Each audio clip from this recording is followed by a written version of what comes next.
If you're interested in attending Catholic worship, come consider the 10 o'clock a.m. Mass at St. Anthony Parish in Allston, Massachusetts. We're located just 4 blocks up from Soldiers Field Road at 43 Holton Street. You can check out our website at stanthonyalston.org. That's saintanthonyalston.org. And come to the 10 o'clock Mass and experience our chanted Liturgy of the Eucharist every Sunday. Let us offer our consecration to the Lord. Lord, we offer up to you this day as we enter Wednesday of the 18th week of Ordinary Time, as we come to continue to look at your prophet Jeremiah.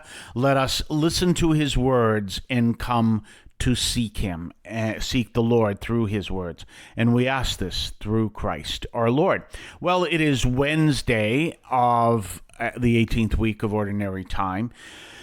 And again, we return to the prophet Jeremiah, and he comes and he's predicting the coming of a time when people will all worship the Lord. You know, one of the things to kind of think this through is after Jesus' resurrection, you have the story of the apostles on their way, or the disciples on their way to Emmaus. And Jesus appears to them as a stranger, and they're all, how can you not know what's been going on? And we're totally confused what's happening.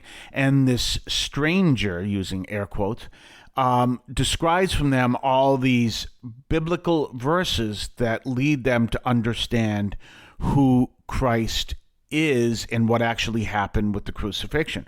Well, it's very possible that some of this might be what we see in today's reading might have been some of those readings, even though he doesn't refer to the resurrection or the crucifixion, but he's talking about the time that we are looking forward to, when there will be a whole new reality that is created by the Lord, because he is telling them that this is coming. Now, understand, this is in the aftermath of all that King Nebuchadnezzar did, the destruction of King Nebuchadnezzar. Judah has not been returned back to the land yet, but Jeremiah is prophesying to them that there will come a time that they will be filled with joy, and that all the world will worship the God of the Jews.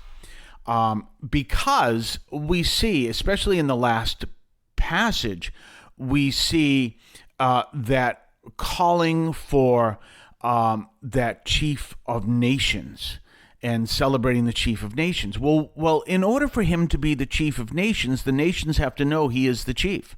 Do you understand that? So it's predicting that there will come a time that one of the many predictions that say exactly this or something similar, there will come a time when all the world will look to the God of Israel as their God. And what I always like to bring out is, remember, during the time these words were stated, that was impossible. It could not be done because all the gods were nationalistic. You look at that famous story of Naaman the Syrian, who is told to go to the prophet of the God of Israel.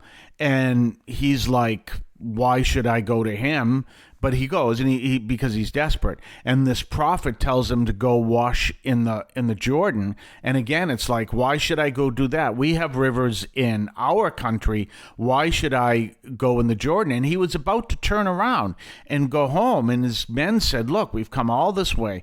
All he said was just wash 7 times in the Jordan. If he told you to do it in your own land, would you do it? And he goes, yeah, well, then do it here. Just do it. Well, yeah, just do it. Look, you came here all this distance. All he's asking you to do is just dunk yourself 7 times in the water. After all this distance, and you're going to say no because they're not from our place, not from our country. Just do it, will ya? And what I mean, man, imagine that you're walking all that distance. Well, because this river isn't from Syria, I'm not going to get into it. We've walked all this way just for you to listen to what he said and to do what he says. Just do it. But that's what happened with Naaman the Syrian. And suddenly He worships the God of Israel. Why? Because he comes to understand this God is real. And back during those times, just as I just illustrated for you, these were nationalistic times. No, I'm not going to worship the God of the Jews. I have my own God, and I'm not going to worship him. That was their whole attitude. King Nebuchadnezzar, what do you mean you're not going to worship our God? No, we're going to cast you into the fire. And the three men get cast into the fire, and nothing happens except for there's a fourth man, and they're fine. He's like, wow, this God of the Jews is powerful. And this breaks those nationalistic ties. It's so important that you recognize that. We're going to talk more on the other side of the break. We'll be right back right after this. Are you looking for guidance on how to live a purposeful and transformed life? Look no further than Romans 12, a chapter in the New Testament that offers practical wisdom for believers. Romans 12 begins with a powerful call to offer our bodies as living sacrifices to God, urging us to renew our minds and align them with His will. This chapter highlights the importance of humility, using our gifts for the benefit of others, and exercising genuine love. It teaches us to be diligent in serving the Lord, rejoicing in hope, persevering in tribulation, and being devoted to prayer. But it doesn't stop there. Romans 12 also teaches us to live in harmony with others, extending kindness and hospitality even to our enemies. It urges us to overcome evil with good and leave vengeance to God. So if you're seeking guidance on how to live a life of love, humility, and service, dive into Romans 12. Let its practical wisdom transform your life. Romans 12, a chapter that offers a roadmap to living a purposeful and transformed Christian life. Available now in the New Testament.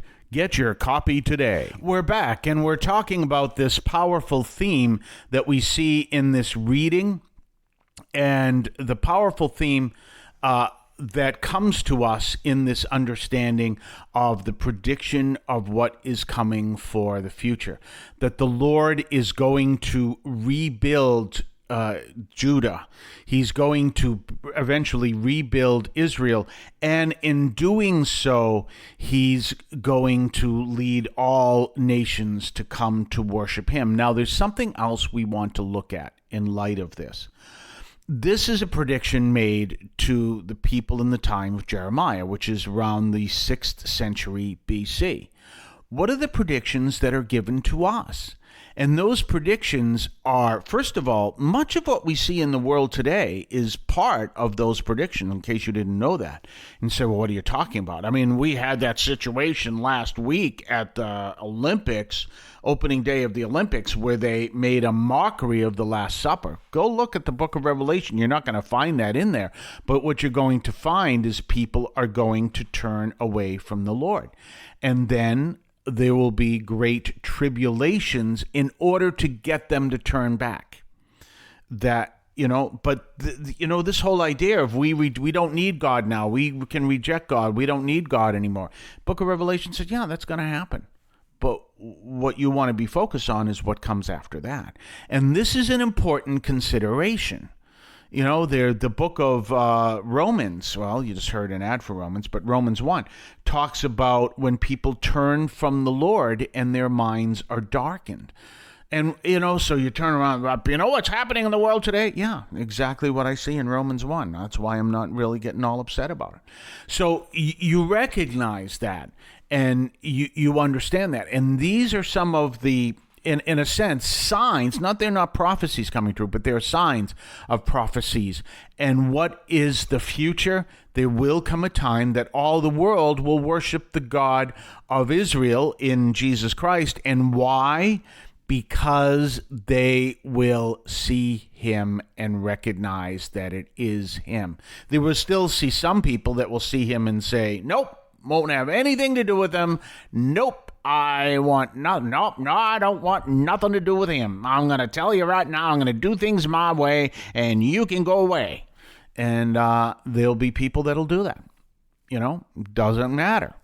But what we are, remember, our role is to be witnesses to him who will be coming, not necessarily tomorrow, not necessarily this century, but will be coming. But the signs are always there, calling us to recognize that God is the one true God. So we see this in the book of Jeremiah, and we see this prediction. Now, this is coming from a time after Jeremiah predicted everything happening beforehand and then afterwards.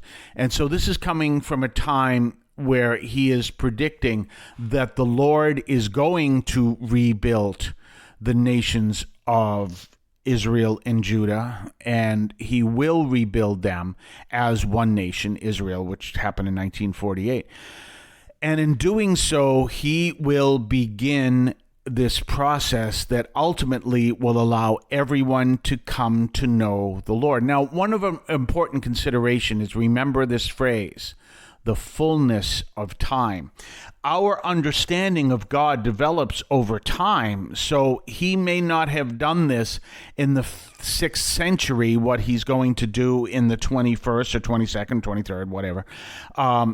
He may not have done that because people weren't developed to a point where they could comprehend it.